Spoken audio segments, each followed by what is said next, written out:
Hello ಸ್ನೇಹಿತರೆ, welcome back to my YouTube channel. Police constable ನೇಮಕಾತಿ 2026 ಹುದ್ದೆಗಳಿಗೆ ಅರ್ಜಿ ಸಲ್ಲಿಸುತ್ತಿರುವ ಅಭ್ಯರ್ಥಿಗಳಿಗೆ ಒಂದು ಅಲರ್ಟ್ ಮೆಸೇಜು ಹಾಗೆ ಒಂದು ಪ್ರಮುಖವಾದ ಮಾಹಿತಿ.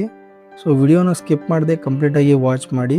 ಸೊ ಅಲರ್ಟ್ ಮೆಸೇಜ್ ಏನು, ಅದೇ ರೀತಿ ಒಂದು ಪ್ರಮುಖವಾದ ಮಾಹಿತಿ ಯಾವುದು ಅದ್ರ ಬಗ್ಗೆ ಡೀಟೇಲ್ ಆಗಿ ಈ ಒಂದು ವಿಡಿಯೋದಲ್ಲಿ ತಿಳಿಸ್ಕೊಡ್ತಾ ಇದ್ದೀನಿ. ಹಾಗೆ ಯಾರೆಲ್ಲ ಚಾನಲ್ನ ಸಬ್ಸ್ಕ್ರೈಬ್ ಮಾಡಿಲ್ಲ, ದಯವಿಟ್ಟು ಚಾನಲ್ನ ಸಬ್ಸ್ಕ್ರೈಬ್ ಮಾಡ್ಕೊಳ್ಳಿ, ಲೈಕ್ ಮಾಡಿ, ಶೇರ್ ಮಾಡಿ, ಹಾಗೆ ಬೆಲ್ಲೈಕನ್ ಕೂಡ ಪ್ರೆಸ್ ಮಾಡ್ಕೊಳ್ಳಿ. ಸೊ ಇದರಿಂದ ಲೇಟೆಸ್ಟ್ ಅಪ್ಡೇಟ್ಸ್ಗಳು, ಪೊಲೀಸ್ ಕಾನ್ಸ್ಟೇಬಲ್ ರಿಕ್ರೂಟ್ಮೆಂಟ್ ರಿಲೇಟೆಡ್ ಏನೇ ಅಪ್ಡೇಟ್ಸ್ ಬಂದರೂ ಅದು ನಿಮಗೆ ಬೇಗ ರೀಚ್ ಆಗುತ್ತೆ. ಹಾಗೆ ನಮ್ಮ ಅಫಿಷಿಯಲ್ ಟೆಲಿಗ್ರಾಮ್ ಚಾನಲ್ ಕೂಡ ಇದೆ, ಅದು ಕೂಡ ನೀವು ಜಾಯ್ನ್ ಆಗ್ಬೋದು. ಲಿಂಕನ್ನು ಡೆಸ್ಕ್ರಿಪ್ಷನಲ್ಲಿ ಕೊಟ್ಟಿದ್ದೀನಿ. ಸೊ ಬನ್ನಿ ಫ್ರೆಂಡ್ಸ್, ವಿಡಿಯೋನ ಸ್ಟಾರ್ಟ್ ಮಾಡೋಣ. ಸೊ ಮೊದಲನೇದಾಗಿ ಅಲರ್ಟ್ ಮೆಸೇಜ್ ಏನಪ್ಪ ಅಂತಂದರೆ, ಸೊ ತಮ್ಮೆಲ್ಲರಿಗೂ ಗೊತ್ತಿರೋ ಹಾಗೆ ಪೊಲೀಸ್ ಕಾನ್ಸ್ಟೇಬಲ್ ನೇಮಕಾತಿಯಲ್ಲಿ ಎರಡು ಪ್ರಕಾರದ ಹುದ್ದೆಗಳನ್ನು ಬಿಡುಗಡೆ ಮಾಡಿದ್ದಾರೆ ಅಧಿಸೂಚನೆ. ಮೊದಲನೇದಾಗಿ ಸಿವಿಲ್ ಪೊಲೀಸ್ ಕಾನ್ಸ್ಟೇಬಲ್, ಅದಾದ ನಂತರ CRDR police constable. Okay, so ಇದರಲ್ಲಿ ಮೊದಲನೇದಾಗಿ ಬಿಟ್ಟಿದ್ದು ಪೊಲೀಸ್ ಕಾನ್ಸ್ಟೇಬಲ್ ಸಿವಿಲ್ ಹುದ್ದೆಗಳು. ಸೊ ಇದಕ್ಕೆ ನೋಟಿಫಿಕೇಶನ್ ಪ್ರಕಾರ ಆಲ್ರೆಡಿ ಪ್ರಾರಂಭಿಕ ದಿನಾಂಕ ಸ್ಟಾರ್ಟ್ ಆಗಿದೆ. ಅಂದರೆ ಅರ್ಜಿ ಸಲ್ಲಿಸಲು ಪ್ರಾರಂಭಿಕ ದಿನಾಂಕ 8/6/2026 ಇದೆ. ಕೊನೆಯ ದಿನಾಂಕ ಬಂದುಬಿಟ್ಟು 3/7/2026. ಸೊ ಇನ್ನೇನು ಕೇವಲ 3-4 ದಿನ ಬಾಕಿ ಉಳಿದಿದೆ ಅಷ್ಟೇ. ಸೊ ಇದೊಂದು ನಿಮಗೆ ರಿಮೈಂಡರ್ ಅಂತಲೇ ತಿಳ್ಕೊಳ್ಳಿ ಅಥವಾ ಅಲರ್ಟ್ ಮೆಸೇಜ್ ಅಂತ ಆದರೂ ತಿಳ್ಕೊಳ್ಳಿ. So this is for your information. 3/7/2026 last date ಆಗಿರುತ್ತೆ ಪೊಲೀಸ್ ಕಾನ್ಸ್ಟೇಬಲ್ ಸಿವಿಲ್ ಹುದ್ದೆಗಳಿಗೆ ಅರ್ಜಿ ಸಲ್ಲಿಸಲು. 4/7/26 ಪೇಮೆಂಟ್ ಮಾಡಲು ಲಾಸ್ಟ್ ಡೇಟ್ ಆಗಿರುತ್ತೆ. ಸೊ ಇನ್ನೇನು 3 ದಿವಸ ಸಿವಿಲ್ ಹುದ್ದೆಗಳಿಗೆ, ಪೊಲೀಸ್ ಕಾನ್ಸ್ಟೇಬಲ್ ಸಿವಿಲ್ ಹುದ್ದೆಗಳಿಗೆ. ಇದು ಬಂದ್ಬಿಟ್ಟು ಹೈದರಾಬಾದ್ ಕರ್ನಾಟಕ ಮತ್ತು ನಾನ್ ಹೈದರಾಬಾದ್ ಕರ್ನಾಟಕ ಎರಡೂ ವಿಭಾಗದ ಅಭ್ಯರ್ಥಿಗಳಿಗೆ ಆಗಿರುತ್ತೆ ಈ ಒಂದು ಮಾಹಿತಿ. ಓಕೆ, ಹಾಗೆ ಸಶಸ್ತ್ರ ಪೊಲೀಸ್ ಕಾನ್ಸ್ಟೇಬಲ್ CRDR ಹುದ್ದೆಗಳಿಗೆ ರೀಸೆಂಟಾಗಿ ಬಿಡುಗಡೆ ಮಾಡಿರೋದ್ರಿಂದ 22/6/2026 ಬಿಡುಗಡೆ ಮಾಡಿದ್ದಾರೆ, ಲಿಂಕ್ ಓಪನ್ ಮಾಡಿದ್ದಾರೆ. ಸೊ ಲಾಸ್ಟ್ ಡೇಟ್ ಬಂದುಬಿಟ್ಟು 22/7/2026 ಆಗುತ್ತೆ. ಅಂದರೆ ನೆಕ್ಸ್ಟ್ ಜುಲೈ ಮಂತ್ 22ನೇ ತಾರೀಕು ಲಾಸ್ಟ್ ಡೇಟ್, 24 ಪೇಮೆಂಟಿಗೆ ಲಾಸ್ಟ್ ಡೇಟ್ ಆಗಿರುತ್ತೆ. ಸೊ ಅದಾದ ನಂತರ ಇನ್ನೊಂದು ಪ್ರಮುಖವಾದ ಮಾಹಿತಿ ಏನಪ್ಪ ಅಂತಂದರೆ, ಸೊ ತುಂಬ ಅಭ್ಯರ್ಥಿಗಳಿಗೆ ಇದು ಗೊತ್ತಿದೆಯಾ ಅಥವಾ ಇಲ್ಲೋ ಗೊತ್ತಿಲ್ಲ. ಬಟ್ ಏನಪ್ಪ ಅಂತಂದರೆ ನೋಡಿ, as per the official notification, ಸ್ಪರ್ಧಾತ್ಮಕ ಪರೀಕ್ಷೆಯಲ್ಲಿ ಅಭ್ಯರ್ಥಿಯು ಅರ್ಹತೆಗಾಗಿ ಸ್ಪರ್ಧಾತ್ಮಕ ಪರೀಕ್ಷೆಯಲ್ಲಿ ಕನಿಷ್ಠ 30 ಅಂಕಗಳನ್ನು ಗಳಿಸುವುದು ಕಡ್ಡಾಯವಾಗಿರುತ್ತದೆ. ಸೊ ಏನು ಸ್ಪರ್ಧಾತ್ಮಕ ಪರೀಕ್ಷೆ ಇದೆ, ಇದರಲ್ಲಿ ವಿಷಯಗಳು ಸಾಮಾನ್ಯ ಜ್ಞಾನ, ಭೂಗೋಳ, ಇತಿಹಾಸ, ಭಾರತದ ಸಂವಿಧಾನ, ರಾಷ್ಟ್ರೀಯ ಸ್ವಾತಂತ್ರ್ಯ ಚಳುವಳಿ, ಮಾನಸಿಕ ಸಾಮರ್ಥ್ಯ ಮತ್ತು ನೈತಿಕ ಶಿಕ್ಷಣ ಒಳಗೊಂಡ ಸಾಮಾನ್ಯ ಅಧ್ಯಯನ, ಇವೆಲ್ಲ ಟಾಪಿಕ್ಸ್ ಮೇಲೆ ನಿಮಗೆ ಕ್ವಶನ್ ಪೇಪರ್ನ ರೆಡಿ ಮಾಡ್ತಾರೆ. ಸೊ ಇದಕ್ಕೆ 100 ಮಾರ್ಕ್ಸ್ ಇರುತ್ತೆ, 1.5 ಗಂಟೆ ಪೇಪರ್ ಇರುತ್ತೆ. ಸೊ ಇದರಲ್ಲಿ ಮಿನಿಮಮ್ ನೀವು 30 ಮಾರ್ಕ್ಸ್ ಸ್ಕೋರ್ ಮಾಡಲೇಬೇಕು. ಓಕೆ, ಸೊ ನೀವು 30 ಸ್ಕೋರ್ ಮಾಡಿಲ್ಲ ಅಂದರೆ ನಿಮಗೆ ಪರಿಗಣಿಸಲಾಗುವುದಿಲ್ಲ. So even if you are eligible in your physical test also, ನೀವು ಫಿಸಿಕಲ್ ಟೆಸ್ಟಲ್ಲಿ ಎಲಿಜಿಬಲ್ ಆದರೂ ಕೂಡ ಇದರಲ್ಲಿ ನೀವೇನಾದರೂ 30 ಮಾರ್ಕ್ಸ್ ತೆಗ್ದಿಲ್ಲ ಅಂದರೆ ನಿಮ್ಮನ್ನು ಪರಿಗಣಿಸಲಾಗುವುದಿಲ್ಲ. I mean you are ineligible ಅಂತ ಹೇಳ್ಬಿಟ್ಟು ಕನ್ಸಿಡರ್ ಮಾಡ್ತಾರೆ, ನಿಮ್ಮನ್ನು ಅನರ್ಹರು ಅಂತ ಹೇಳ್ಬಿಟ್ಟು ಪರಿಗಣಿಸ್ತಾರೆ.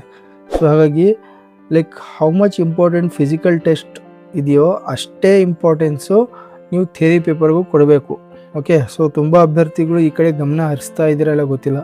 ಸೊ ತುಂಬ ಜನ ಏನು ಫಿಸಿಕಲ್ ಟೆಸ್ಟ್ ಪಾಸ್ ಆದರೆ ಸಾಕು ಅಂತಿದ್ದಾರೆ.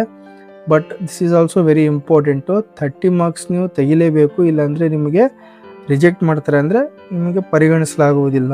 ಓಕೆ, ನೀವು ಫಿಸಿಕಲಲ್ಲಿ ಪಾಸ್ ಆದರೂ ಕೂಡ. ಹಾಗೆ ನೋಡಿ, 30 ಅಂಕಗಳನ್ನು ನೀವು ಪಡಿಲೇಬೇಕು. ಸೊ ಅಭ್ಯರ್ಥಿಗಳು ರನ್ನಿಂಗ್ ಟೆಸ್ಟ್ ಮತ್ತು ಫಿಸಿಕಲ್ ಟೆಸ್ಟ್ ಕಡೆ ಮಾತ್ರ ಗಮನ ಹರಿಸಿದರೆ ಆಗೋದಿಲ್ಲ.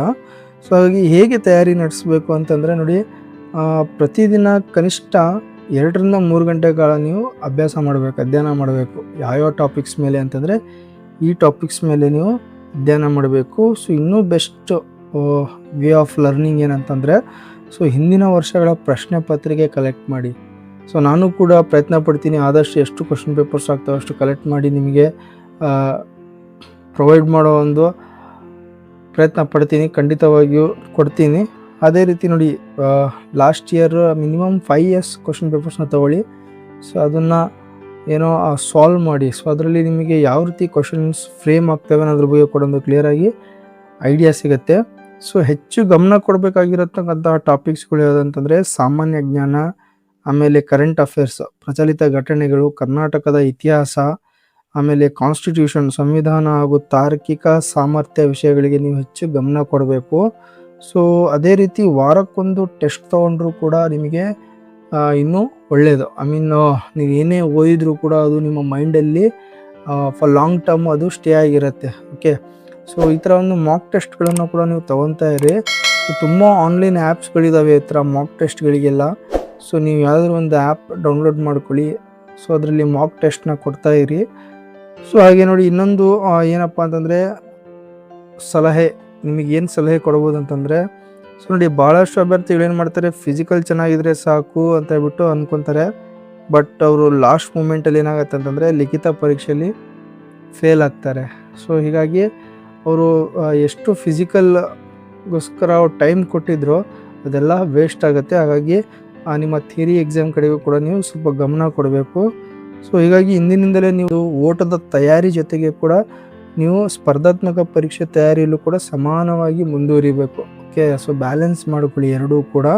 ಸೊ ನಿಮ್ಮ ಗುರಿ ಏನಾಗಿರಬೇಕು, ಬರೀ 30 ಮಾರ್ಕ್ಸ್ ತೆಗೆಯೋದು ಅಷ್ಟೇ ಅಲ್ಲ, ಸೊ ಇದಕ್ಕಿಂತ ಹೆಚ್ಚು ಅಂಕಗಳನ್ನು ಗಳಿಸಲಿಕ್ಕೂ ಕೂಡ ನೀವು ಪ್ರಯತ್ನ ಪಡಬೇಕಾಗ್ತದೆ. ಓಕೆ, ಸೊ ಐ ಹೋಪ್ ಇದು ನಿಮಗೆ ಏನು ಮಾಹಿತಿ ಅನ್ನೋದ್ರ ಬಗ್ಗೆ ಕ್ಲಿಯರ್ ಆಗಿದೆ ಅಂದ್ಕೊಟ್ಟಿದ್ದೀನಿ. ಅದೇ ರೀತಿ ಅಲರ್ಟ್ ಮೆಸೇಜು ನಿಮಗೆ ತಿಳಿಸಿದ್ದೀನಿ, ಏನು ಅಲರ್ಟ್ ಮೆಸೇಜ್ ಅಂತ ಹೇಳ್ಬಿಟ್ಟು ಲಾಸ್ಟ್ ಡೇಟ್ ಬಗ್ಗೆ ತಿಳಿಸಿದ್ದೀನಿ. ಸೊ ವಿಡಿಯೋ ನಿಮಗೆ ಇಷ್ಟ ಆದರೆ ದಯವಿಟ್ಟು ಚಾನಲ್ ಲೈಕ್ ಮಾಡಿ, ಹಾಗೆ ನಿಮ್ಮ ಫ್ರೆಂಡ್ಸ್ಗಳಿಗೂ ಶೇರ್ ಮಾಡಿ. ಸೊ ಏನೋ ಇನ್ಫಾರ್ಮೇಟಿವ್ ಅನಿಸಿದರೆ ಚಾನಲ್ ಲೈಕ್ ಮಾಡಿ, ಶೇರ್ ಮಾಡಿ, ಹಾಗೆ ಸಬ್ಸ್ಕ್ರೈಬ್ ಮಾಡೋದನ್ನು ಮಾತ್ರ ಮರಿಬೇಡಿ. Thank you.